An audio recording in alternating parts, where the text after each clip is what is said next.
नमस्ते, मैं डॉक्टर ज्योति कड़ू। आज इस वीडियो में हम आयुर्वेद पंचकर्म चिकित्सा की जानकारी लेंगे। पंचकर्म एक शोधन चिकित्सा है।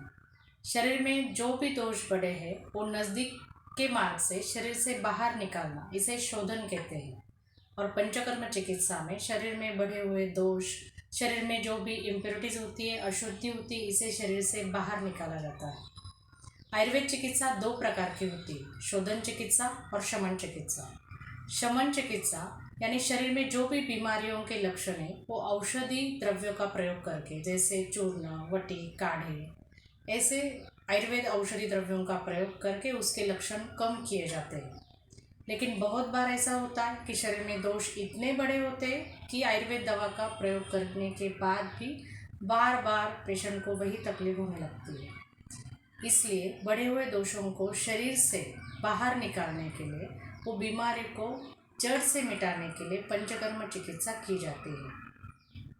हमारे पास अगर गाड़ी है तो हम रेगुलरली गाड़ी की सर्विसिंग कराते हैं ताकि वो गाड़ी ज़्यादा साल अच्छी चले, उसका मशीन अच्छे से काम करे। लेकिन हम हमारे शरीर के बारे में कभी ऐसा सोचते नहीं। हमारे शरीर को भी सर्विसिंग रिपेयरिंग की ज़रूरत होती है और पंचकर्म चिकित्सा से शरीर की सर्विसिंग रिपेयरिंग होती है। जो व्यक्ति बीमार है वो बीमारी दूर करने के लिए पंचकर्म कर सकते हैं।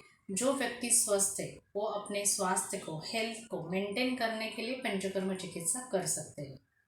पंचकर्म में 5 कर्मों का समावेश होता है: वमन, विरेचन, बस्ती, नस्य और रक्तमोक्षण। इसमें जो वमन कर्म है, इसमें जो शरीर में दोष बढ़े हैं वो ऊर्ध्व मार्ग से यानी कि मुंह द्वारा उल्टी के माध्यम से शरीर से बाहर निकाले जाते हैं। इसे ऊर्ध्व विरेचन भी कहा जाता है। जो कफज व्याधि यानी कि शरीर में जब कफदोष ज़्यादा बढ़ता है तो वमन कर्म किया जाता है। बार बार सर्दी होना, शरीर में सूजन रहना, बहुत ज़्यादा आलस्य रहना या भूख ना लगना, अस्थमा, सोराइसिस, मोटापा यानी कि ओबेसिटी, ऐसे बीमारियों में भी वमन कर्म बहुत ही लाभदायी है। जो व्यक्ति स्वस्थ है वो वसंत ऋतु में यानी कि मार्च अप्रैल के दरमियान वमन कर्म कर सकते हैं। इसके बाद में विरेचन। विरेचन यानी कि शरीर में जो दोष बढ़े हैं वो अधोमार्ग से यानी कि गुद द्वार द्वारा यानी एनएस के थ्रू, जुलाब के माध्यम से शरीर से बाहर निकालना, इसे विरेचन कहते हैं। जब शरीर में पित्त दोष ज़्यादा बढ़ता है तो विरेचन कर्म किया जाता है।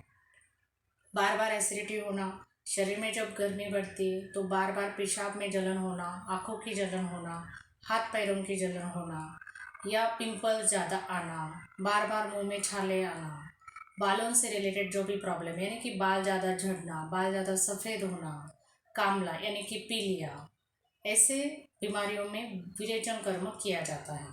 जो स्वस्थ व्यक्ति है वो शरद ऋतु में यानी कि अक्टूबर नवंबर के दरमियान विरेचन चिकित्सा कर सकते हैं। बस्ती।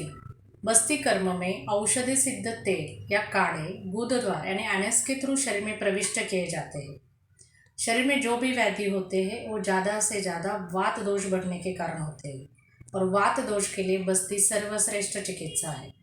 शरीर में जोड़ों का दर्द, कमर दर्द या कहीं भी दर्द होना, अकड़न होना, वात रक्त, पक्षाघात यानी कि पैरालिसिस, अर्दित यानी कि फेशियल पाल्सी, बालों से रिलेटेड प्रॉब्लम, पाइल्स, फिशर, पेट ठीक से साफ न होना, गैसेस होना, ऐसे सभी बीमारियों में बस्ती चिकित्सा की जाती है। जो व्यक्ति स्वस्थ है वो वर्षा ऋतु में यानी कि बारिश के मौसम में बस्ती कर सकते हैं। नस्य। नस्य कर्म में औषधि सिद्ध तेल, घी या काढ़े की कुछ बूंदें नाक में डाली जाती है। नासा ही शीर्षोद्वारम ऐसा आयुर्वेद में कहा है।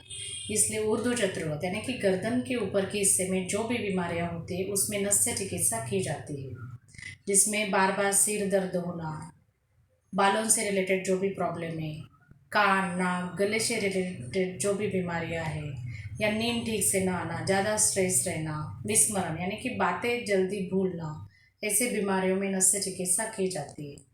जिनको कोई भी बीमारियां नहीं है वो स्वस्थ व्यक्ति भी अपने इंद्रिय की शक्ति अच्छी रखने के लिए नस्य चिकित्सा रेगुलरली कर सकते हैं। नस्य चिकित्सा करने के लिए किसी पर्टिकुलर ऋतु की ज़रूरत नहीं होती है, हम हमेशा नस्य चिकित्सा का प्रयोग कर सकते हैं। रक्तमोक्षण।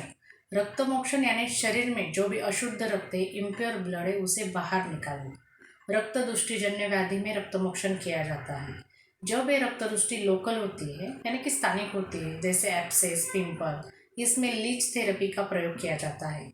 जब सार्वदेहिक रक्त दुष्टि होती है, जैसे कोई स्किन प्रॉब्लम है, स्किन डिसीज है, जिसमें सीरावेद करके यानी कि स्काल्प नीडल का यूज करके रक्तमोक्षण किया जाता है। ऐसे वमन, विरेचन, नस्य, बस्ती, रक्तमोक्षण, ये 5 मेन कर्म है, इसे पंचकर्म कहा जाता है। इनके अलावा जो भी कर्म होते हैं, जैसे नेत्र तर्पण, कर्णपूरण, अग्निकर्म, मन्यावस्ती, कटिवस्ती, जानुबस्ती, कवल, गंड को उपकर्म कहा जाता है। आयुर्वेद पंचकर्म एक शास्त्रोक्त विधि से करना बहुत ही जरूरी होता है। जब भी आपको पंचकर्म कराना है तो आयुर्वेद डॉक्टर की सलाह से कराना है, आयुर्वेद डॉक्टर की निगरानी में कराना है। ये आप घर पे नहीं कर सकते। और पंचकर्म करते समय जो भी परहेज यानी कि जो भी पथ्य आपको डॉक्टर बताते हैं, वो आपको 100% फॉलो करने हैं। अगर आप पथ्य फॉलो नहीं करेंगे तो आपको इससे नुकसान भी हो सकता है। इसलिए पंचकर्म चिकित्सा हमेशा आयुर्वेद डॉक्टर की सलाह से ही हमें करानी है। ये चिकित्सा बीमार व्यक्ति और स्वस्थ व्यक्ति दोनों के लिए बहुत ही लाभदायी है। अगर हमें ज़्यादा साल हेल्दी फिट रहना है तो साल में कम से कम एक बार हमारे प्रकृति के हिसाब से हमें पंचकर्म कराना चाहिए। पंचकर्म करने के पहले आयुर्वेद डॉक्टर आपकी कौन सी प्रकृति है, आपके शरीर में कौन से दोष बढ़े, आपका बल कैसा है, आपका मानसिक सत्व कैसा है, ये सभी का परीक्षण करके बाद में डिसाइड करते हैं कि आपको कौन सा कर्म उपयुक्त रहे। तो अगर आपको ये मेरी इन्फॉर्मेशन अच्छी लगी तो इस वीडियो को लाइक शेयर कीजिए और मेरे चैनल को सब्सक्राइब कीजिए। धन्यवाद।